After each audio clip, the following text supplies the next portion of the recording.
군대를 이제 다녀와가지고 행동강령들이 다 있잖아요. 네. 정신없이 이제 공격을 할 거란 말이죠. 언제 시작하면 그때부터 그렇죠. 쏟아붓는데 6.25 전쟁에도 그 3일 동안 미스테리한 사건이 있었나요? 그 일이 벌어질 틈이 없었을 것 같은데. 6월 25일 북한이 남침을 하잖아요. 네. 네. 며칠 만에 서울을 점령하죠? 바로. 3일. 3일입니다. 아. 3일 만에. 3일이에요? 예, 3일 만에 서울을 점령을 하는데 가깝잖아. 생각해봐. 어. 엄청 가깝잖아. 굉장히 빠른 속도로 내려와요. 내려오는데 6월 28일 날 드디어 이제 이 서울에 인민군이 등장을 합니다. 등장을 하는데 중요한 건 뭐냐면 이렇게 빠른 기세로 밀고 내려왔는데 그 인민군이 한강을 넘은 건 언제냐면 6월 28일, 6월 29일, 6월 30일, 7월 1일 오전에 넘어요. 3일이 걸렸네요, 진짜. 6월 29일, 6월 30일, 그다음 7월 1일. 맞습니다. 이 3일이 걸렸잖아요. 그렇죠. 네. 바로 이 3일, 이 72시간, 이 72시간 도대체 무슨 일이 일어났는지 왜 안- 이 이야기를 들으시면 아마 깜짝 놀라실 겁니다. 선생님 이거 어떻게 알았어요? 아니 궁금하잖아요. 이 선생님은 과연 이걸 어떻게 어디서 알았을까? 그러니까. 그 당시에 산 게 아니잖아요. 기록이 다 있습니까? 아, 그럼요. 저도 이제 논문 같은 거 보면서 그 당시 기록 보면서 우와 뭐야 이런 일이 있었어? 저도 깜짝 놀랐던 그런 일이 있었어요. 이런 이야기들은 그 청와대 영화에서 나오는 캐비넷 안에 기밀 문서로 이렇게 있을 것 같은 내용이거든요. 먼저 이 본격적인 네. 이야기를 풀기 전에 우리가 한번 그 순서대로 한번 시간 순서대로 한번 풀어보도록 하겠습니다. 네. 1950년 6월 25일 네. 북한이 남침을 시작했는데 그때 북한의 작전명은 바로 폭풍이었습니다. 폭풍. 폭풍이. 뭔가 폭풍처럼 막 밀고 내려오는 폭풍을 일으켜라 막 어. 그런 느낌. 그죠? 자, 제가 그럼 왜 북한의 인민군이 서울에서 3일간 머물렀는지 이유를 설명드릴게요. 거기에는 그들의 작전서가 있었기 때문입니다. 작전 지침서. 네. 자, 요걸 제가 한번 보여드릴게요. 선생님 그거 갖고 계세요? 아, 갖고 있습니다. 북한의 작전서를?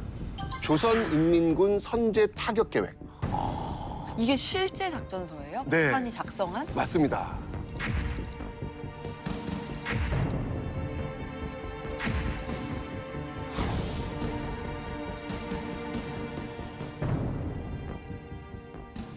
그래서 6월 25일 새벽 4시에 북한은 작전명 폭풍이라는 것을 앞세워가지고 전면적인 남침을 시작하게 됩니다. 이 폭풍이라는 작전 속에서 정말 이 포를 엄청나게 쏩니다. 남쪽으로요. 네. 남쪽으로 쏘면서 그 연기가 장난 아닐 거 아니에요.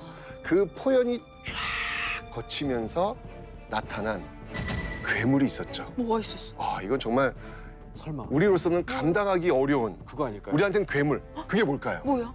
장갑차? 비슷했습니다. 탱크. 탱크였습니다. 아, 탱크. 네네네네. 정말 이 탱크 우리는 탱크가 없었어요. 왜 없었어요? 네, 우리는 그 당시 이렇게 대규모적 전쟁을 할 거라는 생각을 안 했기 때문에 들었었어요. 북한은 나름대로 준비를 했거든요. 이 소련제 탱크를 다 공수를 받은 상태였기 우리는 때문에 없었구나. 야, 그 포연 속에 나타났을 그 탱크의 모습을 한번 떠올려 보세요. 이건 총으로 된 게 아니잖아요, 이거는요. 근데 진짜 작전명이 폭풍이라고 하시잖아요. 네. 진짜 폭풍 갖고 왔네요, 걔네들. 그러니까요. 정말 그 포연 속에 등장한 이 탱크를 앞세운 작전명 폭풍이 시작이 된 겁니다. 그럼 그 말씀은 하루아침에 전쟁을 결정한 게 아니라 미리 탱크를 다 준비했다는 거잖아요. 당연하죠. 예, 그 이전부터 이 김일성 같은 경우에는 뭐 소련의 그 스탈린이라든지 네. 또는 이 중국의 마오쩌둥 그들과 긴밀한 협의 속에서 이미 다 전쟁에 대한 세팅을 준비를 딱 해놓은 상태였어요. 우리 왜 눈치를 못 챘지? 그러니까 전쟁이라고 하는 것은 딱 터지면 수도를 일단 장악하는 것 이게 제일 중요하거든요. 수도를 장악한다는 의미는 뭐냐면 일단 목줄을 딱 잡는다는 거예요. 목줄을 딱 잡아가지고 전체의 사지를 움직이지 못하도록 만들어 놓는 것. 이게 가장 전쟁의 기본이거든요. 네. 예. 자, 이렇게 되면서 제1차 목표는 서울을 타겟으로 북한의 인민군이 밀고 내려오죠.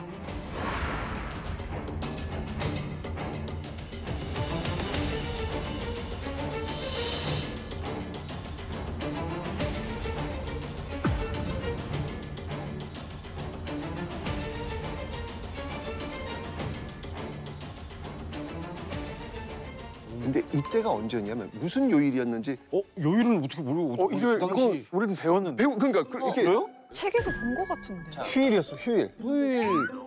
토요일이 일요일 일을 낮? 넘어가는 날일까? 지금 우리는 주 5일째니까 토요일이 쉬는 날이지만 그렇군요. 그때는 주 6일째. 그러면 일요일에서 월요일. 왜냐면 토요일에 일하고 완전 꿀잠 자고 있을 때. 그렇죠. 일요일 새벽. 어. 그래서 일요일 날 전쟁이 개시된 와 거예요. 최악이다.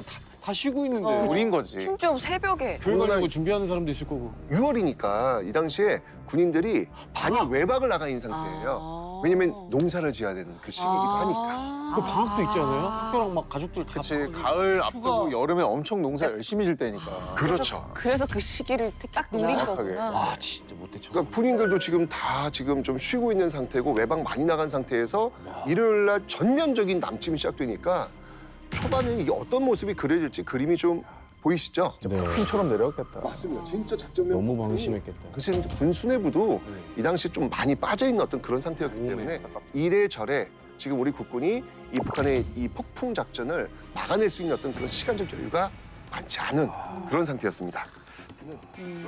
근데 당시에 제가 듣기로는 사람들이 바로 눈치를 못 챘다고 들었거든요. 그때 당시에 교전 같은 게 많았어서. 네, 맞아요. 이게 사실 뭐 그 이전부터 38선을 중심으로 해서 크고 작은 어떤 교전이 있긴 있었거든요. 그래서 네. 뭐 사실 이것도 뭐 그거의 뭐 연장선상 아니겠어? 아니 근데 요즘 같이 뭐 SNS가 있을 때도 그러니까. 아니고 네. 통신 체계가 막 대단할 때도 아니니까 그런 이런저런 교전까지 많았었으면 아 그냥 또 그런가 보다 맞아, 하고 맞아. 시민들은 도망도 안 가고 지금처럼 핸드폰으로 바로 딱 알림을 보내줄 수 있는 상황도 아니잖아요. 그러니까 그렇죠. 속수무책으로 당할 수밖에 없던 그런 상황이었네요. 그렇죠. 그런 과정에서 뭔가 좀 불길한 느낌이 좀 들기 시작해요. 네. 중요한 건 전쟁이 났으니까 소리가 들릴 거 아니에요. 네. 그 소리가 점점 커지고 있다는 느낌, 네. 다가오고 있다는 느낌. 뭐지 이상한데 예전에 어떤 교전과는 좀 다른데 이렇게 느낌을 갖고 있는 상황 속에서 27일, 네. 네. 25일날 전쟁이 시작됐어요. 그러니까 이승만 정부는요 개전 이후 이틀이 지난 27일 오후 10시가 돼서야 이 방송을 통해 처음으로 전쟁 사실을 알리는 대국민 담화를 발표합니다.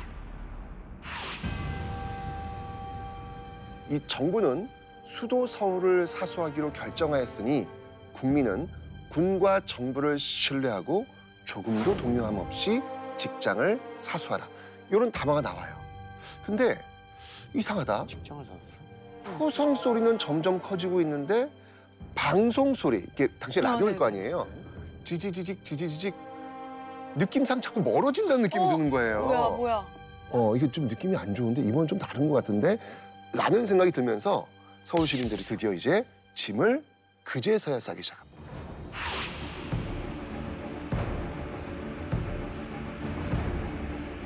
그러니까 이제 그 담화 자체는 그냥 서울에서 동요하지 말고 직장 다니면서 있어라. 거기 있어라 그러는데 네. 시민들은 뭔가 좀 불안한 거죠.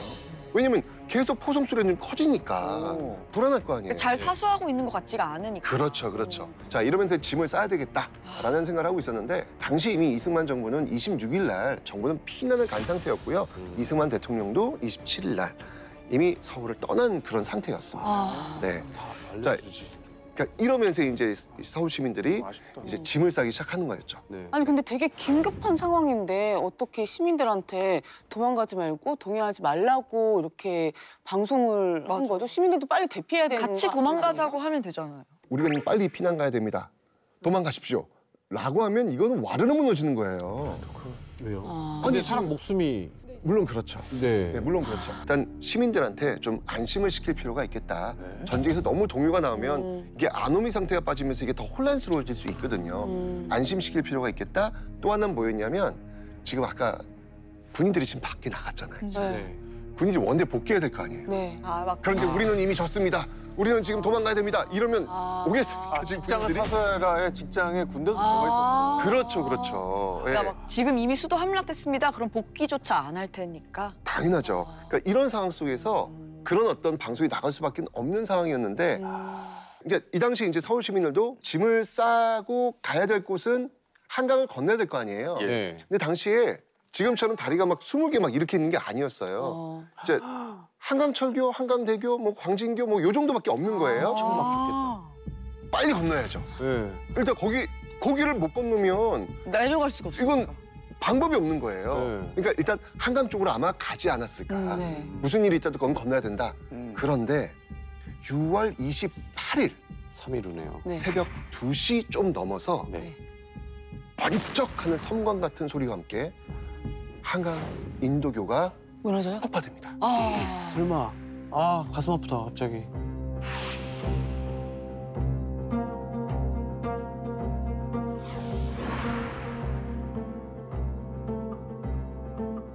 그게 북한이 터뜨린 게 아닌 거죠? 아 진짜요? 그렇죠.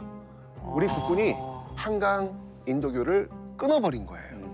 왜냐하면 그때 이제 이 군인들의 어떤 그 첩보망이 뭐가 들어왔냐면 인민군 탱크가 서울에 진입했다라고 하는 첩보가 들어온 거예요. 그 탱크를 못 건너게 하려고. 당연하죠. 이게 끊어야 되는 건 맞는데 이 명령이 우왕좌왕하면서 너무 일찍 끊어버려요. 그러니까요. 그러니까 끊어야 했던 건 맞지만 네. 여전히 건너지 못한 국민들이 되게 많았던 맞아요. 거죠.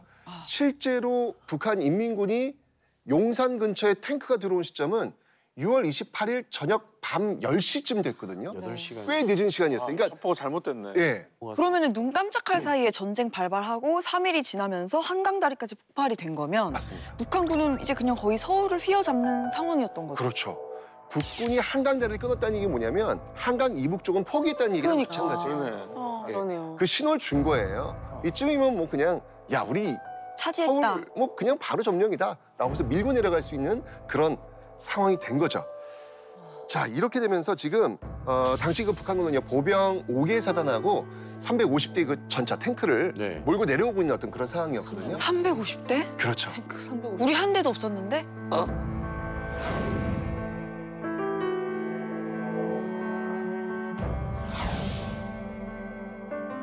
자 그런데 중요한 건 북한은요 빠르게 한강을 건너질 않아요.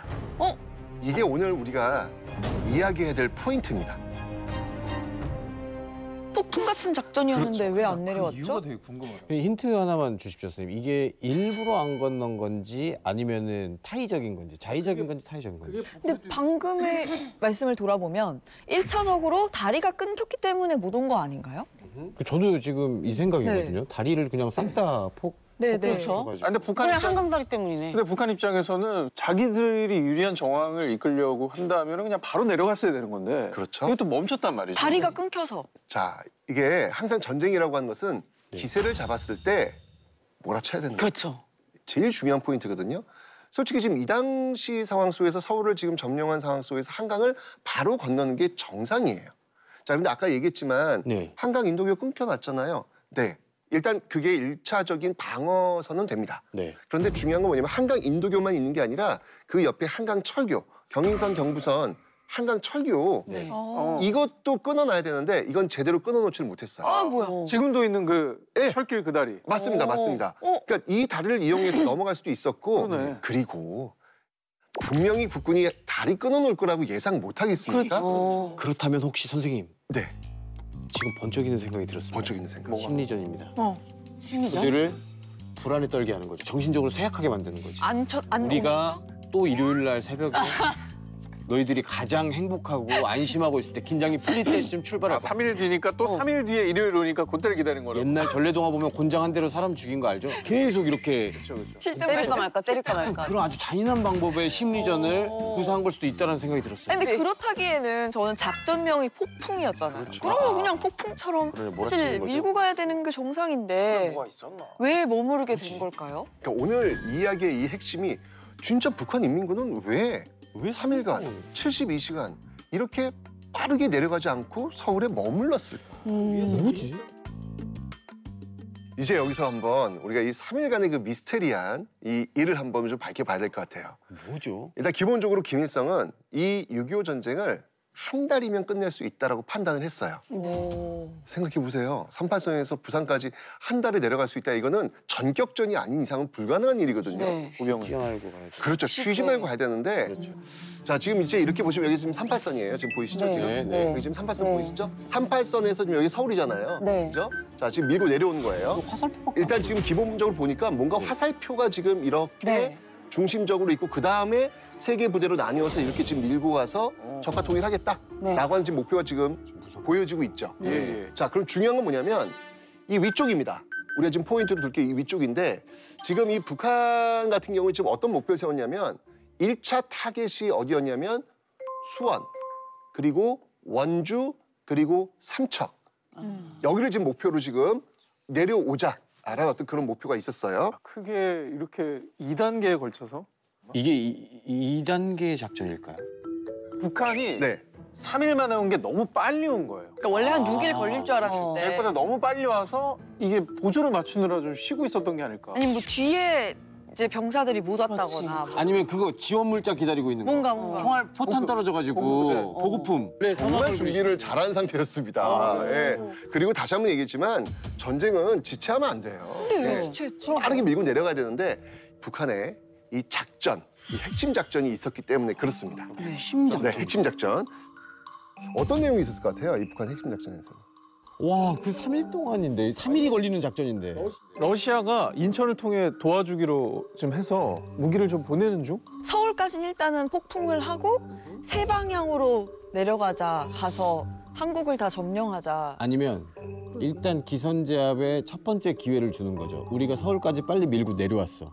선전 전단지 같은 걸 만들어서 일단 공중에 다시 뿌리는 거죠. 회유. 시전을 하는 거지. 회유를 한번 하는 거죠. 이제 항복하고 넘어와라. 3일 동안. 기회를 주는 거예요? 그걸 만든 거죠.